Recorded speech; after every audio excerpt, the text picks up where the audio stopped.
Fala, nossa atleticana, tudo bem com vocês? O meu nome é Luiz, sejam bem-vindos ao canal Palavra do Atleticano.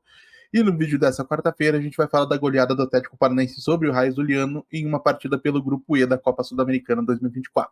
Então fiquem comigo que logo depois da vinheta a gente volta para falar tudo sobre essa partida.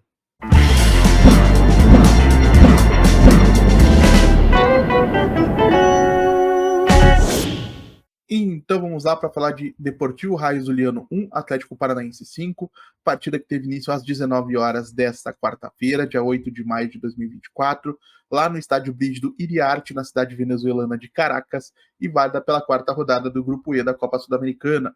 E uma apresentação protocolar do Furacão, que, sendo tecnicamente muito superior aos venezuelanos, construiu uma vantagem confortável sem precisar chegar a ter um desempenho brilhante. Mas, apesar de tudo isso, tem algumas notas bastante positivas que eu separei que gostaria de destacar nessa conversa com vocês. A primeira, a boa estreia como titular do zagueiro Marcão, que foi o líder em ações defensivas completadas com 11 no total, foi participativo e preciso com a bola nos pés, um zagueiro bastante jovem ainda, que chamou a atenção de alguns clubes europeus, teve interesse de outros clubes brasileiros, e que se o Atlético souber trabalhar, desenvolver e fazer a transição desse jogador das categorias de base para o futebol profissional com o cuidado e atenção que ele merece, provavelmente daqui 2 ou 3 anos a gente vai ter outro zagueiro muito competente dentro do elenco, quem sabe até antes, se ele tiver espaço para se desenvolver antes disso.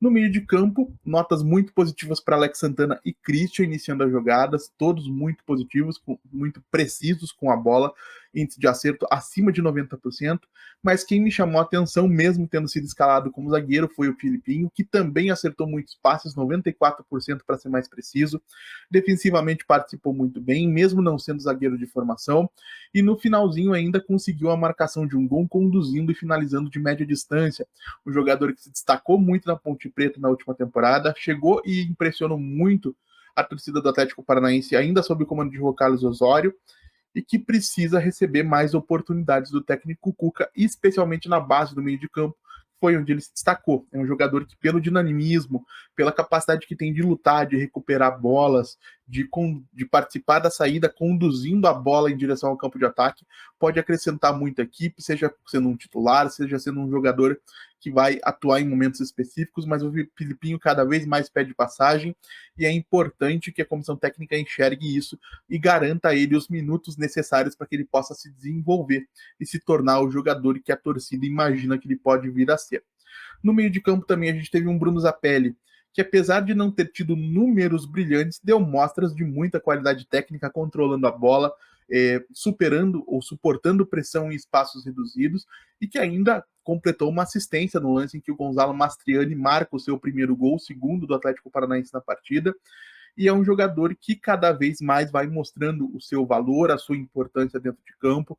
Tem muito talento, muito talento. Isso é uma coisa que ficou evidente já desde o começo na chegada dele ao Atlético. Tem se tornado cada vez mais dinâmico. Muitos dizem, o Thiago Marquezine, por exemplo, informou que o Fernandinho tem tido um papel importante nesse desenvolvimento do Zapelli como meio-campista, orientando sobre algumas coisas, sobre como fazer algumas outras. E isso com certeza vai acelerar o processo de adaptação e de desenvolvimento desse jogador, que tem tudo para ser uma referência técnica do Atlético daqui até o momento da sua saída. O Gonzalo Mastriani, 2 gols, né? Mais uma vez 2 gols, segue sendo ou segue em busca de se tornar o maior artilheiro da história da Copa Sul-Americana. Faltam 2 gols para que ele iguale o Barcos, se não estiver enganado. A grande questão é que é um centroavante que depende que a equipe faça a bola chegar até ele.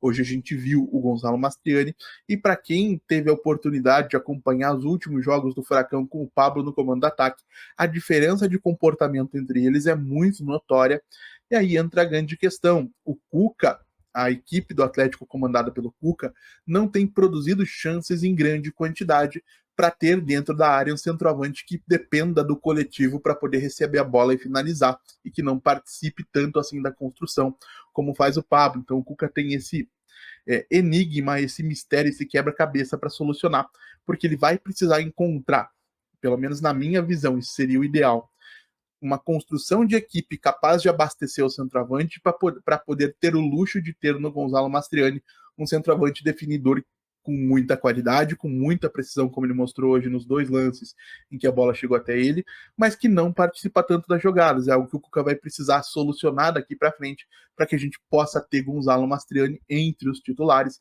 Porém, como eu já disse aqui para vocês, inclusive em algumas conversas com inscritos nos comentários, o Cuca hoje entende que o Pablo é superior ao Gonzalo Mastriani em muitos aspectos, ou em todos os aspectos, e por esse motivo a gente não deve ver uma mudança nesse paradigma tão cedo. O Pablo deve seguir sendo o centroavante titular, Mastriani vai precisar ganhar essa posição ao custo aí de boas atuações, de gols, enfim, ele realmente vai precisar conquistar essa titularidade na marra, caso ele queira ser titular com o Cuca. Quem também chamou bastante atenção, Coelho. Tomás Coelho, por mais que não tenha marcado gol, foi dele o passe que originou o primeiro gol do Atlético, marcado pelo Lucas Esquivel, foi dele a assistência para o segundo gol do Gonzalo Mastriani, terceiro do Atlético. Um jogador que trabalha muito pela equipe, foi preciso com a bola nos pés, participou o tempo todo. Acho que tem tido um crescimento bacana com o Cuca. Sei que muita gente não gosta dele. Acho que o Coelho é um jogador que consegue ajudar a equipe em contextos específicos, se tiver campo para correr, ou se a gente precisar, ou o Cuca precisar mais especificamente, de um jogador que vai recompor pelo lado, que vai lutar pela bola.